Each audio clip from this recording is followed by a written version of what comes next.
Bismillahirrahmanirrahim. Assalamualaikum warahmatullahi wabarakatuh. Alhamdulillah UTS Fisika Dasar 2 sudah kita laksanakan ya.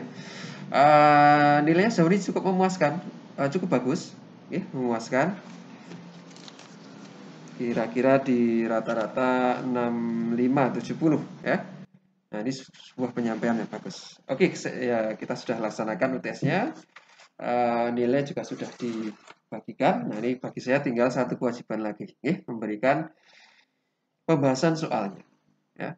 Tujuannya untuk apa? Yang pertama ya untuk menambah knowledge, untuk menambah understanding, pemahaman dari mahasiswa ya terkait materi fisika dasar 2. Yang kedua untuk kita cek bersama-sama. Nanti kalau Anda merasa Anda sudah memberi jawaban yang benar, tetapi oleh saya dinilai dengan nilai yang tidak sesuai, nanti kita bisa cross check ulang. Ya. Itu yang akan kita lakukan di soal UTS dan pembahasan ini. Oke, UTS kemarin kita mengangkat tema satu aplikasi ya dari sebuah rangkaian elektronik, rangkaian RC yang sederhana. Tampilkan dalam bentuk study case terkait cardiac pacemaker. Ya. Apa itu cardiac pacemaker? Nah, ini namanya kalau bahasa Indonesia alat pacu jantung. Ya. Seseorang yang normal, pasien yang normal itu jantungnya selalu berdetak ritmik ya sesuai irama tertentu ya. Dek dek dek gitu ya. Kalau Anda pernah dicek EEG atau elektrokardiogram ya. ECG maaf, bukan EEG. ECG akan kelihatan beatnya di bagaimana ya. Ternyata kalau kita lihat struktur tiap beat itu juga khusus ya. Nah, di sini kita lihat. Nah, ini beat dari jantung, biasanya seperti ini ya. Ada beberapa puncak. Nah, ini puncak. Nah, puncak lagi yang landai. Kita sebut sebagai sinyal dari SA, ya, SA node. Kemudian selanjutnya separuh yang kedua itu sinyal dari AV node, ya, atrioventricular. Ya, ini yang kita ambil dari sebagai soal, ya. Kemudian baru disalurkan ke cabang-cabangnya ya, hingga ke ujung dari jantung apex-nya ya. Sampai ke apex. Nah, ini akan memicu sebuah kontraksi yang bersamaan oleh seluruh otot jantung ya. Nah, kita dapatkan peak yang sangat besar dalam waktu yang sangat singkat, hampir bersamaan ya. Oleh Purkinje fibers ya. Nah, ini jantung yang normal bekerja. Ya, untuk seseorang kadang-kalanya dia ritme jantungnya tidak sama. Ya. Apa efeknya misalnya di sini? Di sini dia sudah berdetak, yang sebelah sini belum, ya. Atau terlambat atau lebih cepat. Nah, penyakit ini kita sebut sebagai aritmia, ya, tidak berirama, jantungnya tidak seirama. Ya. Nah, ini biasanya ditemukan pada pasien-pasien yang sudah sepuh, sudah berusia, ya, atau dengan gangguan kardiovaskular terutama jantung. Nah, alat ini fungsinya untuk apa? Ini bentuknya ya, seperti ini. Adalah untuk mensuplai sinyal-sinyal ke otot jantung tadi ya, supaya jantungnya tadi bisa berdetak seirama. Ini terdiri dari sebuah pacemaker, baterai dan rangkaiannya yang dihubungkan dengan kabel ya. Kabel ini akan masuk ke dalam jantung untuk menstimulasi sel saraf di jantung. Umumnya dipasang di daerah dada atau perut ya, contohnya di sini. Nah, ini kabelnya ini masuk ke tubuh, masuk ke pembuluh darah sampai ke aorta, ini bukan aorta ya, ini vena. Nah, ini satu untuk menstimulus bagian AV ya, atrioventricle. Satu lagi menstimulus bagian ujungnya tadi, apex-nya ya. Nah, ini fungsinya seperti itu. Dalamnya seperti apa? Nah, kita lihat di sini. Rumit rangkaiannya ya. Di atas ini konektor-konektor saja, di kabel. Separuh yang bawah ini baterai. Ya, ini rangkaiannya di tengah-tengah. Ya. Ada timingnya, clock-nya, ya, switch-nya. Kemudian untuk komunikasi keluarnya datanya ya. Ini untuk securingnya, proteksinya ya. Tapi ini umumnya cuma ada dua komponen utama ya, kapasitor dan resistor ya. Nah, karena itu dalam kasus ini kita simplified, kita sederhanakan menjadi hanya sebuah rangkaian yang terdiri dari R dan C saja ya, baterai RC ya. Makanya kita mengambil tema RC circuit untuk aplikasi langsung digunakan untuk apa sih RC ini? Kenapa kita harus sulit-sulit belajar RC? Ya, yang pertamanya agak ruwet persamaannya ya. Q sama dengan Q maksimum kalikan 1 minus E berpangkat minus. Oke, pertanyaan cuma satu ya, satu aja. Sebuah alat pacu jantung atau pacemaker, ya, lebih tepatnya cardiac pacemaker, digunakan untuk mengirim sinyal listrik periodik kepada otot-otot jantung pada pasien yang mengalami gangguan saraf AV ya. Ini seperti biasa ya, Anda sebagai seorang mahasiswa harus membedakan mana informasi yang penting, mana informasi yang cuma trivial ya, pelengkap. Nah, apalagi sekarang banyaknya hoax, harus bisa memilah ya. Pacemaker tersebut terdiri dari rangkaian kapasitor, resistor, dan baterai. Ya, ini kan tidak penting buat apa-apa ya, silahkan untuk for your information saja ya. Rangkaian RC yang mana tersusun secara seri, didesain untuk mampu memacu jantung minimal 65 kali dalam 1 menit, maksimal 72 kali dalam 1 menit. Ya, pertanyaan pertamanya, modelkan rangkaian tersebut dalam rangkaian RC pada saat pengisian atau charge dan pengosongan atau discharge ya, straightforward sekali. Pengisian artinya bagaimana? Ya, diisi kapasitornya ya. Yang diisi apa? Kapasitor menyimpan muatan, berarti dia diisi oleh muatan ya. Siapa yang mengisi? Ya, sumber muatan apa ya? Dalam hal ini adalah baterai ya. Maka kita harus punya baterai, ada kapasitor ya. Nah, ada selang yang menghubungkan keduanya, R ya. Maka arus listrik akan mengalir dari baterai menuju ke kapasitor ya, sampai kapasitornya penuh ya.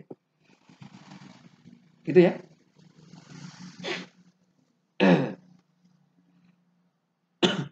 Straightforward ya. Nah, ini analogi kapasitor ini seperti sebuah ember ya, yang diisi air dari sebuah keran yang menyala ya.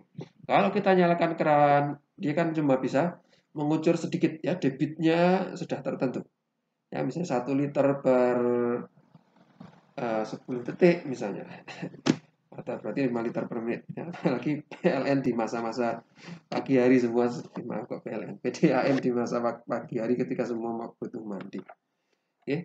Debit airnya tertentu, umumnya kecil ya. Nah, kapasitor ini fungsinya apa? Capacity, dia akan menyimpan ya, air itu. Kita bisa ibaratkan dia sebuah ember ya. Semakin besar sebuah ember, semakin besar kapasitas penyimpanan air. Nah, ini juga sama. Semakin besar kapasitansi dari kapasitor, dia bisa menyimpan muatan listrik semakin banyak ya.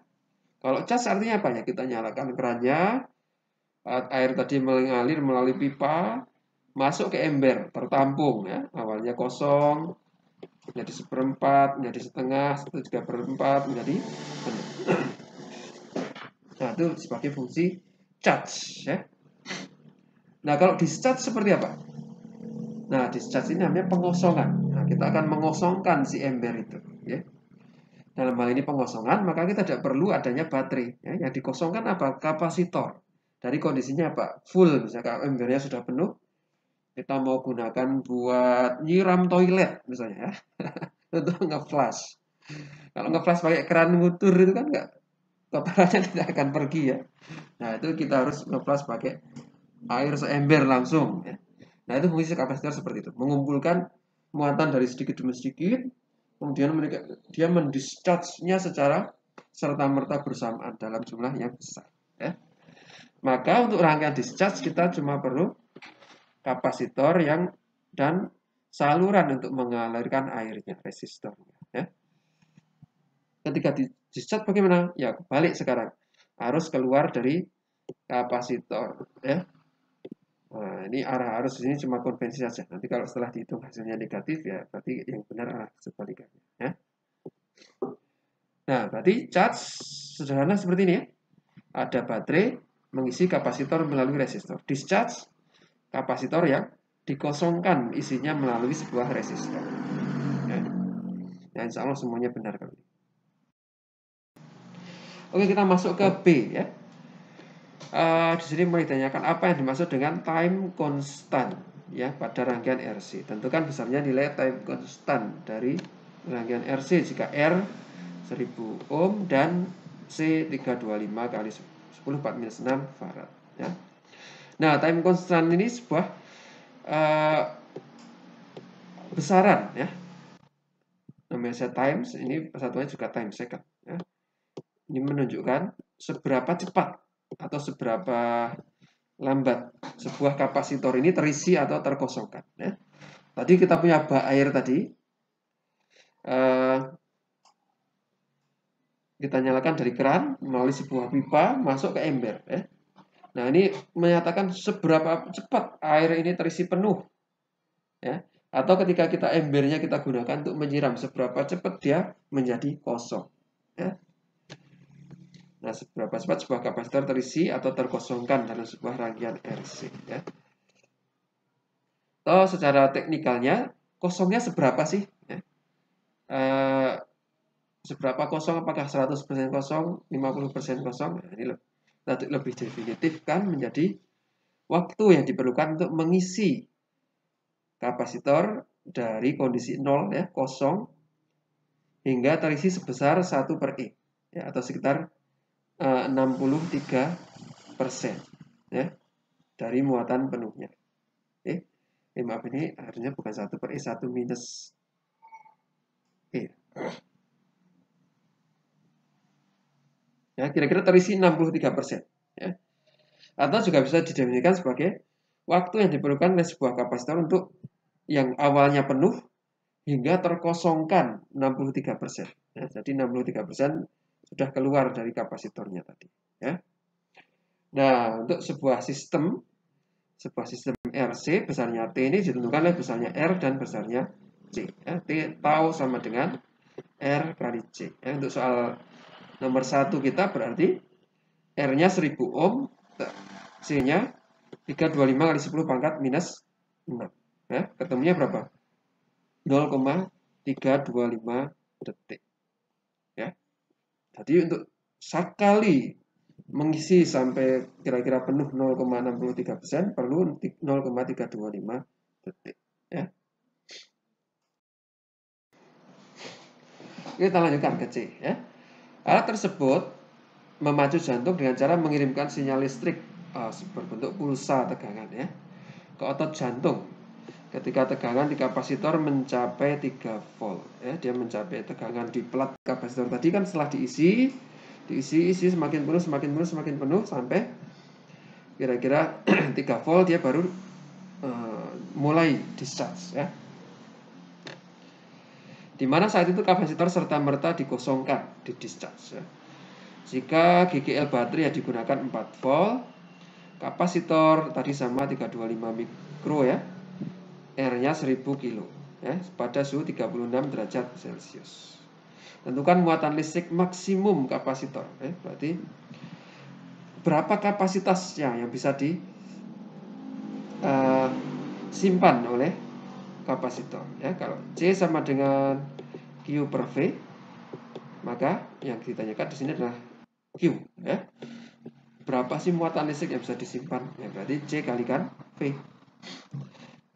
Q maksimum yang bisa disimpan adalah ketika V-nya maksimum ya. Ketika V beda potensial antara dua plat kapasitor tadi sama dengan potensial baterai ya. Nah, ini potensial maksimum ya. Sama. Artinya kalau ini awalnya masih 4, di sini 0. Nah, ini arus listrik masih akan mengalir ya. Sampai terisi dia semakin besar juga. 1 masih mengalir, 2 masih mengalir, 3 masih mengalir. Tidak mengalirnya saat kapan? Saat sama 4 dengan 4, maka tidak ada pergerakan arus, tidak ada beda potensial ya. V antara titik sini dan titik sini sekarang menjadi 0. Berarti tidak ada beda potensial. Kapan titik ini menjadi beda potensial 0? Ketika tegangan di kapasitor juga mencapai nilai yang sama dengan tegangan baterai. Ya. Nah, mencapai 4 volt. Maka kita bisa tulis Q maksimum adalah C kalikan V maksimum.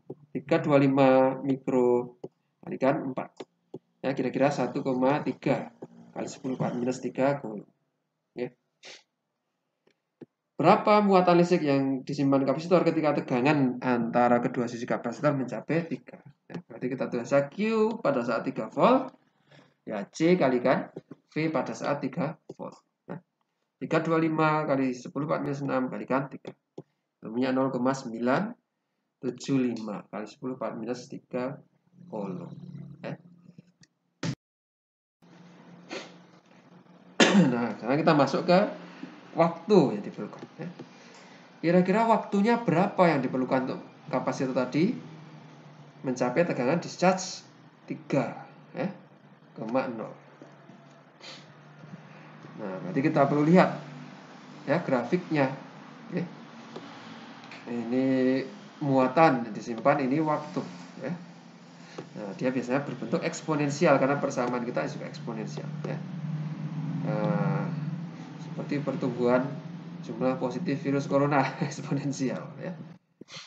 Nah, kita tadi punya sebuah time constant ya, tau sama dengan RC. Apa definisinya? Nah, ini kira-kira waktu yang diperlukan dia untuk mencapai kira-kira 63% penuh. Ya, kalau dalam kasus pengisian maka 63%. Oke. Nanti kita ketemu berapa? 0,325 ya. 0,325 detik ya, untuk mengisi 63% diperlukan waktu 0,325 detik. Berarti pertanyaan kita kan sekarang untuk mengisi berapa persen? 3 volt ya. Q maksimumnya kan pada saat 4 volt. Sekarang ditanyakan adalah saat 3 volt. Ya, kira-kira 75%. 75% sini ya. Nah, ini perlu waktu berapa? Ya. Nah, kalau misalnya saya tambahkan 1 RC lagi. Jadi ini menjadi 2 RC. Kira-kira terisi berapa? Ya. Ya, ini sisanya. Sisanya ini juga akan terisi sebesar 63%. Ya. Kalau saya tambahkan lagi menjadi 3 kalinya RC, 3 RC, maka berapa yang akan terisi di kapasitor? Ya, ini dari sisanya yang belum terisi ini akan terisi 63%. Ya. Jadi 63% ditambah 0,63 kali 37. Ya. Nah, berapa? 63 ditambah 0,63 kali 37. Nah, tidak akan bisa sampai 100% ya. Ini dia akan terisi sampai full kalau waktunya berapa? Tak terhingga RC-nya. Ya. Maka tidak akan bisa kita mengisi sebuah kapasitor menjadi 100%. Ya.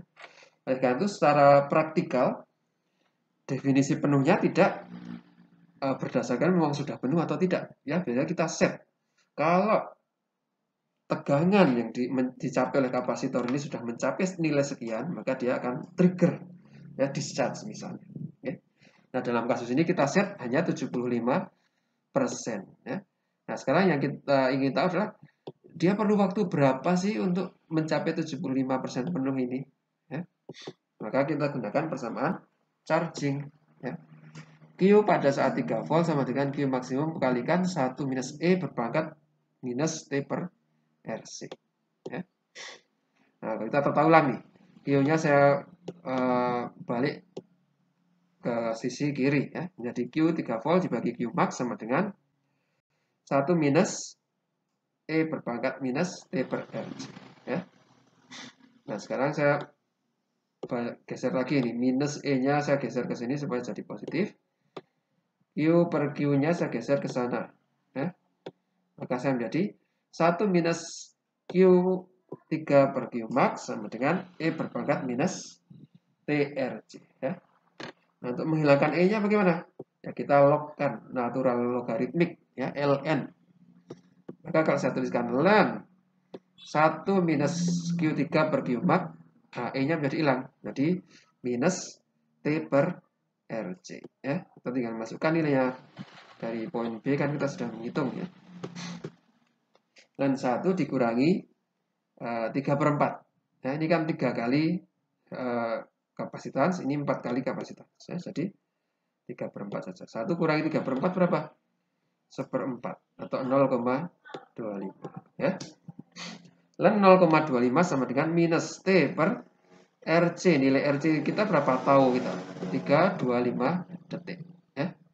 Dari perhitungan soal nomor B tadi, 325 detik. Maka kita ketemu, untuk 75% atau 3 volt diperlukan waktu 0,45 detik. Ya, kira-kira memang segitu ya di sini.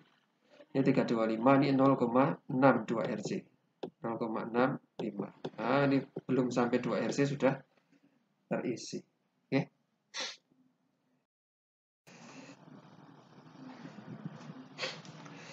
Oke, selanjutnya jika diasumsikan bahwa waktu charging, waktu pengisian itu sama dengan waktu discharging. Ya. Nah, dan tadi spek awalnya pacemaker tadi kita harus bisa memacu berapa? 65 sampai 72 kali dalam 1 menit. Ya. Yang ditanyakan berapa waktu yang diperlukan untuk satu siklus charge dan discharge. Ya. Berapa? Ya tinggal ditambahkan saja. Kita perlu waktu untuk me-charge dan kita perlu waktu juga untuk discharge. Ya. Kalau kita asumsikan ini sama, discharge dan charge-nya waktunya sama, maka satu siklus terdiri dari charge dan discharge. Nanti akan charge lagi, discharge lagi, charge lagi, discharge lagi. Ya. Maka satu siklus 1 kali charge plus 1 kali discharge berapa? Ya ditambahkan saja waktu yang diperlukan untuk charge berapa? 0,45. Untuk discharge 0,45 juga, totalnya berarti 0,9 detik. Ya. Nah, kita disuruh mengevaluasi nih. Ya, apakah rangkaian pacu jantung kita sesuai spek atau tidak? Apakah dia bisa mengirimkan sinyal sebanyak 65 sampai 72 kali dalam 1 menit atau tidak? Oke. Nah, tinggal dihitung saja. Dalam 1 menit atau 60 sekon, pacemaker kita memacu otot jantung sebanyak N kali. N-nya berapa? Ya 60 detik dibagi waktu yang diperlukan untuk satu siklus 0,9 ya. 60 dibagi 0,9 ketemunya berapa? 66,7 kali ya. Berarti ini masuk dalam spek ya. Kan masih di atas minimum ya, 65 sampai 72. Begitu ya. Oke, lanjut. Bagian G ya. Pasien dengan pacemaker jika dia berolahraga atau demam ya, suhu tubuhnya dapat meningkat misalnya hingga mencapai 40 derajat Celcius ya. Nah, tadi kan pacemakernya ditaruh di manusia tuh di tubuh ya. Kalau tubuhnya meningkat ya kira-kira rangkaiannya juga meningkat temperaturnya ya. Nah, kita asumsikan jika resistor pada RC terbuat dari bahan platinum dengan nilai koefisien resistansi thermal alfa adalah 0,003729 per derajat Celcius ya. Tentukan nilai hambatan resistor pada saat pasien berolahraga atau demam hingga 40 derajat ya. Nah, tadi nilai R yang kita pakai 1000 itu kan pada 36 derajat Celcius, kondisi normal ya. Sekarang ditanyakan kalau suhunya menjadi 40, berapa R-nya? Nah, kita bisa gunakan persamaan resistivitas ya. Thermal dependence of resistivity. Efek perubahan temperatur terhadap resistivitas ya. R sama dengan R0 kali kurung 1 plus alfa kalikan T minus T0. Selisih temperaturnya ya. Nah, tinggal masukkan saja variabelnya R0-nya awalnya 1000. 1 plus alfa, alfanya berapa itu? 0,003729 ya. Selisih temperaturnya berapa? Ya dari 40 sampai 36 derajat Celcius atau 4 derajat ya. Maka pada saat demam R-nya akan berubah menjadi 1015 ohm. Awalnya pada kondisi normal 1000 ohm. Ketika demam 1015 ohm. Yang A, tentukan nilai RC waktu siklus charge discharge yang diperlukan untuk kapasitor pada pacemaker pada kondisi demam atau berolahraga. Ya. Nah, kan sekarang R-nya berubah nilainya, maka time constantnya tau-nya juga akan berubah. Ya. Tau sama dengan R kali C 1015 kalikan 325. Oke, kita ketemu 0,33 second. Sebelumnya berapa? Sebelumnya kita punya 0,325 ya. Gitu ya. Waktu siklusnya berapa? Nah, waktu siklus kan 2 kali waktu charge discharge ya, 2 kali 0,33. Berarti kira-kira 0, maaf, waktu siklus kita harus hitung tadi ya, yang len tadi ya, len 0,25, masih ingat ya, sama dengan minus T per RC ya. Ini RC-nya ini ya 0,33 ya. Nah, ini baru charge-nya saja. Discharge-nya ya kita anggap sama ya. Waktu charge sama dengan waktu discharge. Maka waktu siklusnya 2 kali. 2 kali ini ya. Ini kan dalam hal ini berarti T sama dengan ln 0,25 kalikan RC ya. Ini waktu charge atau waktu discharge. Kalau waktu siklus berarti 2 kalinya ini ya. Minus 2 ln 0,25 kalikan RC. Maaf, ini kurang minus ya. Karena hasil ln dari 0,25 ini minus. Jadi harus dikalikan minus supaya jadi plus. Oke. Nah, ini kalau kita hitung Anda akan dapatkan 0,915 second. Ya, sebelumnya kalau kondisi normal berapa? 0,9. Ya, kondisi demam ternyata menjadi 0,915 second. Ya. Nah, sekarang kalau kondisi demam masih sesuai tidak? Dia bisa deliver 65 sampai 72 bit dalam 1 menit. Ya, kita lihat saja N sama dengan 60 detik dibagi waktu siklus ya, berarti 60 dibagi 0,915 ya, hasilnya 65,5 kali. Oke. Masih sesuai tidak? Masih di dalam rentang ya. Rentangnya kan 65 sampai 72. Oke. Berarti dia masih sesuai. Ya. Oke, selanjutnya. Jika kapasitor 325 dari pacemaker tersebut ekuivalen dengan kapasitor plat sejajar, luas areanya 2,5 meter persegi, separasinya 0,01 mm. Pada saat kapasitor mencapai tegangan discharge 3 volt, nah, kita disuruh menghitung variabel berikut ya, konstanta dielektriknya berapa ya. Karena kapasitor plat sejajar kita bisa gunakan C sama dengan K epsilon 0 A per D ya. Kita tata ulang nih, yang ditanyakan kan K. Maka C kalikan D dibagi epsilon 0 A ya. C kali D dibagi epsilon 0 kali A.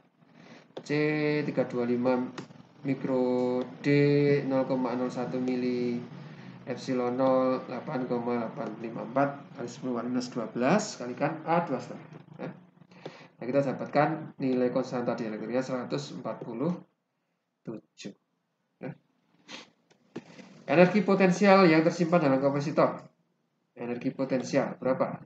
Setengah CV kuadrat ya, atau setengah yang lain, tapi pakai ini aja karena sudah tersedia ya. Setengah kali C 325 mikro kalikan V kuadrat 3 kuadrat ya. Nah, ketemu dengan 1,43 mili Joule. 1,46 mili Joule ya. Nah, itu mohon dicek kembali jawaban masing-masing ya.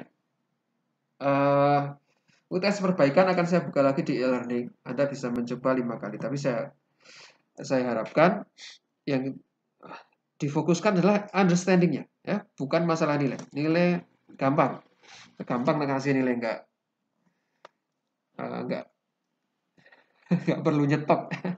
Nilai enggak perlu, saya tidak perlu belanja dulu untuk memberikan nilai ke Anda.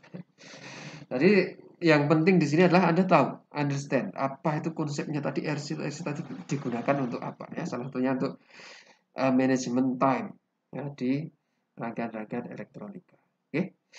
Oke, mudah-mudahan ya sedikit ini menambah pemahaman mahasiswa terkait listrik, rangkaian searah, kapasitor, ya, rangkaian listrik dan RC. Oke. Sehingga kita sudah selesai dengan bagian listrik sebelum kita masuk ke bagian magnet di setengah semester perkuliahan selanjutnya. Ya. Oke, kita tutup dengan alhamdulillah bersama-sama. Alhamdulillahirabbil alamin. Assalamualaikum warahmatullahi wabarakatuh.